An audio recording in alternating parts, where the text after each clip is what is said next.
Hi guys, welcome to my channel Srivani foods. ఈరోజు recipe వచ్చి crispy potato balls అండి. సింపుల్గా సులువుగా ఇంట్లో ఉన్న ఐటమ్స్తోనే సులువుగా చేసేసుకోవచ్చు. ఏ విధంగా చేసుకుందాం చూసేద్దాం రండి. 4 పొటాటోస్ని బాయిల్ చేసుకొని తీసుకోండి. దాన్ని ఈ విధంగా స్పోర్క్తో ఈ విధంగా మ్యాష్ చేసుకోవాలండి. అన్నిటినీ మొత్తం మ్యాష్ చేసుకున్నాక అందులో కొంచెం కొత్తిమీర వేసుకోవాలి, తగినంత సాల్ట్, కొంచెం జీలకర్ర, కొంచెం ధనియాల పొడి, కొంచెం గరం మసాలా, కొంచెం కారం, ఒక 3 or 4 table spoon corn flour అన్నది వేసుకోండి. వేసుకొని మొత్తం ఈ విధంగా కలుపుకోవాలండి.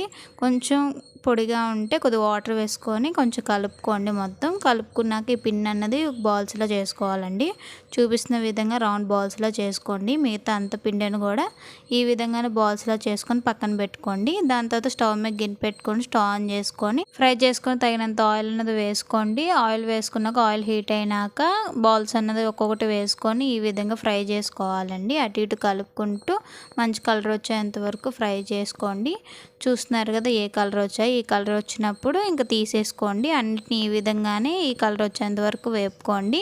ఇంకా మన పొటాటో బాల్స్ అన్నది రెడీ అయిపోయి ప్లేట్లోకి సర్వ్ చేసుకోండి. ఖచ్చితంగా ఈ విధంగా ట్రై చేయండి క్రిస్పీ పొటాటో బాల్స్ అన్నది. ఇంకా డీటెయిలింగ్ కావాలనుకుంటే కింద ఫుల్ వీడియో లింక్ ఉంటుంది, క్లిక్ చేసి చూడండి. నాకు మీకు నచ్చినట్లయితే లైక్ చేయండి, షేర్ చేయండి, సబ్స్క్రైబ్ చేయండి. Thank you for watching. By guys.